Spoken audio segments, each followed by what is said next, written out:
You may proceed, ma'am, when you're ready, and you have 2 minutes. Salamat po, Mr. Presiding Officer. Mr. Witness, nung nakaraang hearing po, paulit-ulit na binabanggit ang pangalan ni Princess Maui. Sino po ba yung taong yan? Background po niya, profile po niya? Sa pagkakalam ko, isa po siyang vlogger. Ano pong background niya? Paano siya naging vlogger? Well, base po dun sa patuloy na pagmamonitor, siya po ay isang kritiko na madalas nagbablog at nagpo-promote po ng yung pong tinatawag natin at alam naman ng lahat na DDS po. I see. And ano po yung bukod doon na vlogger siya dun sa panig na iyon? Meron pa bang ibang profile itong Princess Maui bilang vlogger?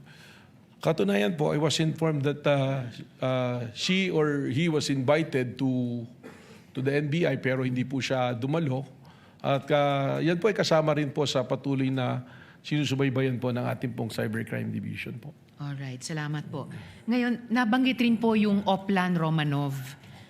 Sabi po ni Attorney Lotok, ang alam niya ay banta ito sa presidente at pamilya nila na nagmula kay Mayor Sebastian Duterte.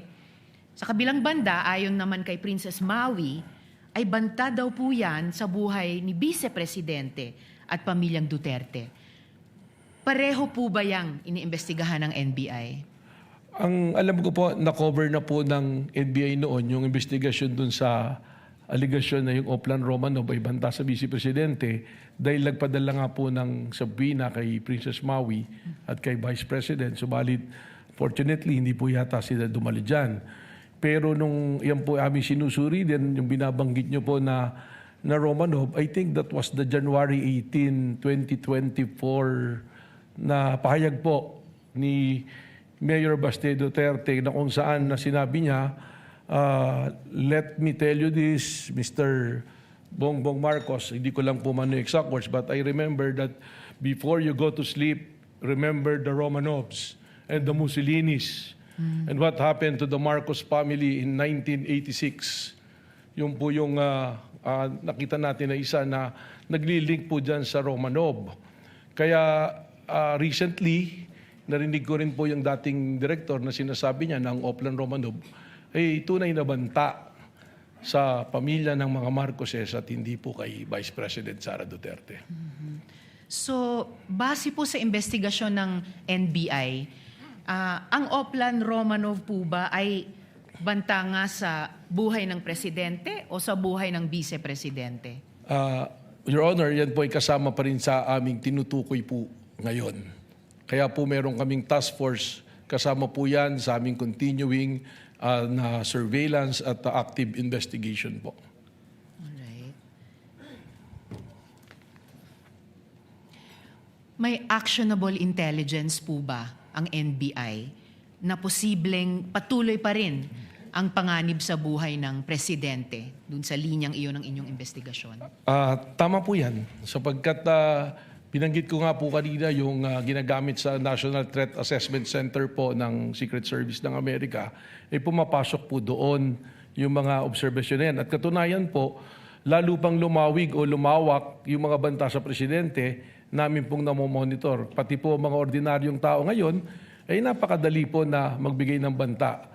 At para sa amin po, hindi lang naman po yung banta sa ating Pangulo ang aming binabantayan, kundi yung pong bantayan natin ang kaligtasan ng ating mga kababayan at isiguraduhin natin na ang democratic process po ay umiiral sa atin base sa atin pong konstitusyon po.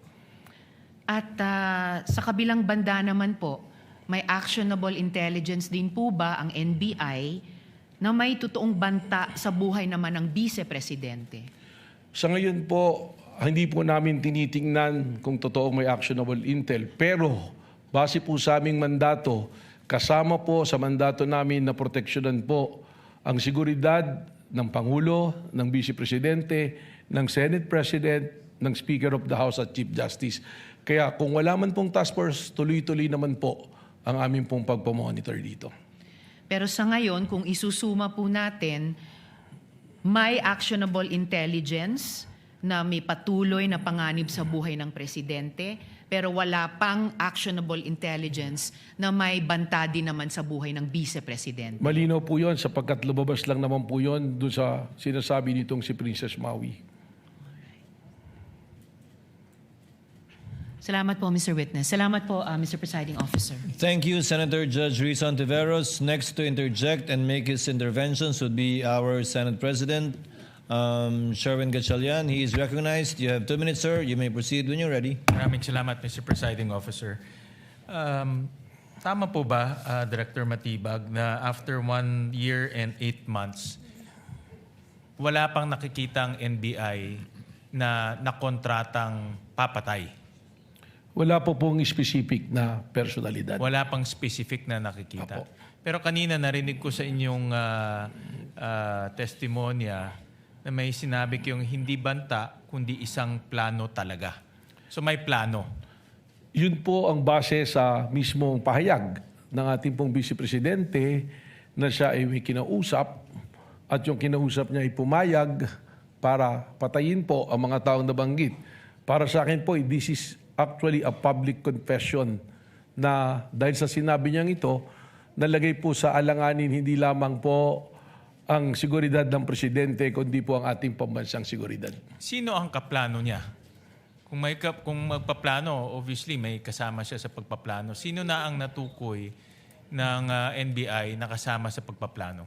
Yan na po yung binabanggit namin na persons of interest based on the open source intel and the human intel po na ibinabato po sa amin, na yan po ay reported po sa atin ng ating pong task force na itinayo po. Itong persons of interest kasama sa pagpaplano at inamin sa inyo na merong pagpaplanong ginagawa para pumatay. Meron po silang impormasyon na magtuturo po dito sa pagpaplanong ito Hindi po. sila yung kasama sa pagpaplanong pumatay. Sa ngayon po, Magtuturo lang sila. doon po sa iba persons of interest, meron po kaming kinukonsidera doon na maaaring siya po ang kausap mismo ng Vice Presidente. Anong ebidensya ang magpapatunay na kasama siya sa pagpaplano o kaya niyang ituro yung pagpaplano? Yan po ang ating kukunin na impormasyon pa sa ating pong mga persons of interest na ating pong sinusurveillance. Katunayan po, as we speak, tuloy-tuloy po yung ating pakikipag-usap. Pati po doon sa mga malalapit sa taong aking pong binabanggit. Okay. na So persons of tuloy-tuloy pa interest. ngayon ang inyong investigation. Tama po. Ngayon, nakita ko na bumuo kayo ng task force. No? At task force, temporary in nature lang yan, di ba? Kailan matatapos ang inyong investigasyon? Dahil nga nasabi ko, 1 year and 8 months na ito, ngayon may bagong task force. So kailan matatapos itong investigation? Ito po ay matatapos finally pag atin pong na-locate specifically ang taong kausap ng Vice Presidente. At ito naman pong task force, bukod po sa seguridad ng Presidente, we are also guarding po na walang gulo, na yung pong mga destabilization ay atin din pong Hindi, pero mabantayan. kailan matatapos?